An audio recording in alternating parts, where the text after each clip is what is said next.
తెలుగు రాష్ట్రాల ముఖ్యమంత్రులు నవీన్ పట్నాయక్ నుంచి చాలా చాలా నేర్చుకోవాలి. ఫ్రెండ్స్, నవీన్ పట్నాయక్ తెలుసు కదా, మన దేశంలో సుదీర్ఘ కాలం సీఎంగా పనిచేసిన రెండో వ్యక్తి నవీన్ పట్నాయక్. 24 ఏళ్ల 98 రోజుల పాటు ఆయన ఒరిస్సా ముఖ్యమంత్రిగా పనిచేశారు. ఈసారి ఎన్నికల్లో బీజేపీ నవీన్ పట్నాయక్ బిజు జనతాదళ్ ని ఓడించింది. BJP tribal leader Mohan Majhi Orissa CM అయ్యారు. ఆ ప్రమాణ స్వీకారోత్సవానికి రావాల్సిందిగా ఆ మోహన్ మాంజీ నవీన్ పట్నాయక్ ఇంటికి వచ్చి ఆయన్ని ఆహ్వానించారు. ఆ విజువల్స్ ఒకసారి చూడండి. నవీన్ పట్నాయక్ కు మాంజీతో ఆప్యాయంగా మాట్లాడిన ఈ విజువల్స్ లో నవీన్ పట్నాయక్ ఇల్లు ఎలా ఉందో ఒకసారి చూసారా మీరు? అద్దాల మేడ కాదు, ఇంపోర్టెడ్ డెకరేటివ్స్ ఏమీ లేవు ఆ ఇంట్లో. ఇలాంటిది ఇంకో వీడియో ఉంది చూడండి.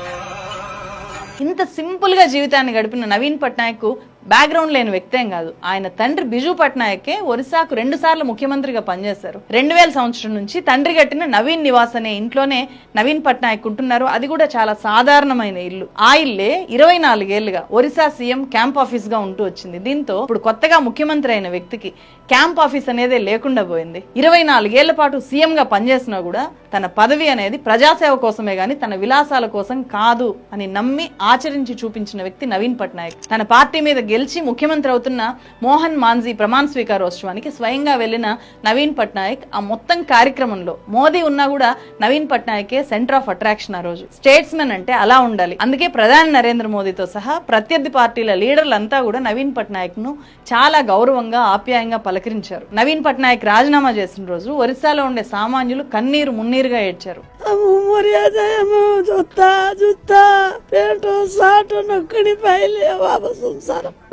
ଚଳି ଯାଉଥିଲି ସ୍କୁଲରୁ ପିଲା ଖାଇ ଯାଉଥିଲେ, ସବୁ କିଛି ଗୁଡା ଆମର ସେ ଦିନ ଯାଉଥିଲା ତାଙ୍କରି ଉପରେ।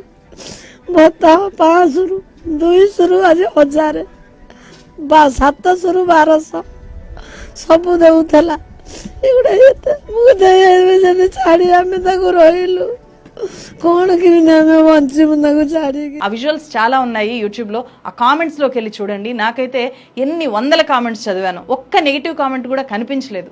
అధికారంలో నుంచి దిగిపోయిన ముఖ్యమంత్రి మీద ప్రజలు ఎవరూ కూడా ఒక్క నెగిటివ్ మాట మాట్లాడట్లేదు. అంత ప్రేమాభిమానాలు చూపిస్తున్నారు. ఏకంగా కవితలు కూడా రాశారు కామెంట్స్ లో. ఒకసారి చూడండి, చాలా ఇంట్రెస్టింగ్ గా అనిపిస్తాయి. నవీన్ పట్నాయక్ ఒక ప్రజా ముఖ్యమంత్రిగా ఇంతగా ఎస్టాబ్లిష్ అవడానికి కారణం ఆయన జీవన విధానం. సింపుల్ లివింగ్, హై థింకింగ్ మాత్రమే ప్రజాస్వామ్యాన్ని నడిపే అసలైన మాస్టర్ అంటారు నవీన్ పట్నాయక్. తెలుగు రాష్ట్రాల ముఖ్యమంత్రులు నవీన్ పట్నాయక్ నుంచి చాలా చాలా నేర్చుకోవాలి. ముఖ్యమంత్రులు ఉండే ఇండ్లు, వాళ్ళు తిరిగే కార్లు, వాళ్ళ మంది మాగాదులు ఇవి కాదు గొప్పగా అనిపించాల్సింది. వాళ్ళ పాలనలో ప్రజలు గొప్పగా తయారవ్వాలి, రాష్ట్రం గొప్పగా తయారవ్వాలి. మన ముఖ్యమంత్రులు నవీన్ పట్నాయక్ లాగా అంత సింపుల్ గా ఉండడాన్ని కనీసం మనం ఊహించగలమా? 100 ఎకరాల భూములు, పదుల సంఖ్యలో ఇంద్రభవనాలు లాంటి ఇండ్లు అవినీతికి పాల్పడకపోతే, ప్రజల డబ్బుని అడ్డగోలుగా దోచుకోకపోతే, లేకపోతే అడ్డగోలు నిర్ణయాలు తీసుకొని లబ్ధి పొందకపోతే, ఇన్ని ఆస్తులు, ఇంత వ్యవహారము ఎట్లా ఉంటుంది వాళ్ళ చుట్టూ? ఇన్ని రాజభోగాలు ఎట్లా వస్తాయి? వాళ్ళు ఏమైనా ఉద్యోగాలు చేస్తారా? కష్టపడి సంపాదిస్తారా? ఏమీ లేదు కదా. మరి ఎట్లా వాళ్ళంత సంపన్నులుగా బతకగలుగుతున్నారు?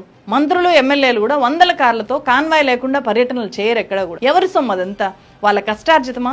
అస్సలు కాదు. మన డబ్బు, మనం కట్టే ట్యాక్స్ డబ్బుతో సాగిస్తున్న దర్పం ఇదంతా వాళ్ళు. నేను ఇక్కడ ఎవరిని కూడా ఉపేక్షించట్లేదు. జగన్మోహన్ రెడ్డి నుంచి చంద్రబాబు నాయుడు దాకా, కేసీఆర్ నుంచి రేవంత్ రెడ్డి దాకా వీళ్ళెవరిది కూడా సింపుల్ లైఫ్ స్టైల్ కాదు అని చెప్తున్నాను. చాలా లగ్జరీ లైఫ్ స్టైల్ వీళ్ళందరిది కూడా. ఆ లగ్జరీ వాళ్ళ కష్టార్జితం కాదు, వాళ్లకు ప్రజలు ఇచ్చిన లగ్జరీ అనే విషయము ఇక్కడ ప్రజలు తెలుసుకోవాలి, యువత తెలుసుకోవాలి.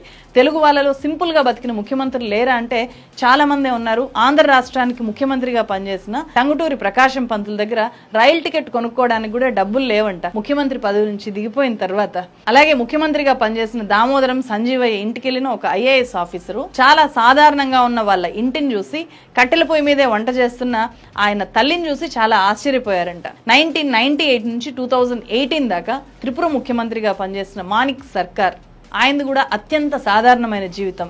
బట్ ఆయన చేసిన పనులు చాలా గొప్పవి. ఆయన సీఎంగా ఉన్న భార్య మాత్రం ఆటోలోనే ప్రయాణం చేసేదంట. ఆయనకు సొంత ఇల్లు లేదు, కారు లేదు. రీసెంట్ గా కేంద్ర ప్రభుత్వం భారతరత్న అవార్డు ఇచ్చిన బీహార్ మాజీ సీఎం జననాయక్ కర్పూరి ఠాకూర్, ఆయనది కూడా అంతే సింపుల్ లైఫ్ స్టైల్. వేసుకోవడానికి సరైన బట్టలు కూడా లేవు ఆయనకి. ఆయన చనిపోయినప్పుడు ఆయన ఇల్లు దాదాపు పాడుబడిపోయిన స్థితిలో ఉంది. సొంతంగా కారు లేదు, ఏం లేదు. కర్పూరి ఠాకూర్ వీడియో నేను గతంలో చేశాను, మన ఛానల్లో ఉంది, చూడండి. చాలా ఇన్స్పైరింగ్ గా ఉంటుంది. ముఖ్యమంత్రులుగా ఉన్న వాళ్ళే కాదు, గుమ్మడి నర్సయ్య, పుచ్చలపల్లి సుందరయ్య లాంటి అసలైన ప్రజాప్రతినిధులు కూడా మన దగ్గర ఉన్నారు. వాళ్ళు చివరి దాకా పదవిలో ఉన్నా, పదవి నుంచి బయటకు వచ్చినా కూడా చాలా సాధారణమైన జీవితము, మిగతా మనుషుల్లాగే కలిసిపోయి అతి సాధారణంగా వాళ్ళు జీవించారు.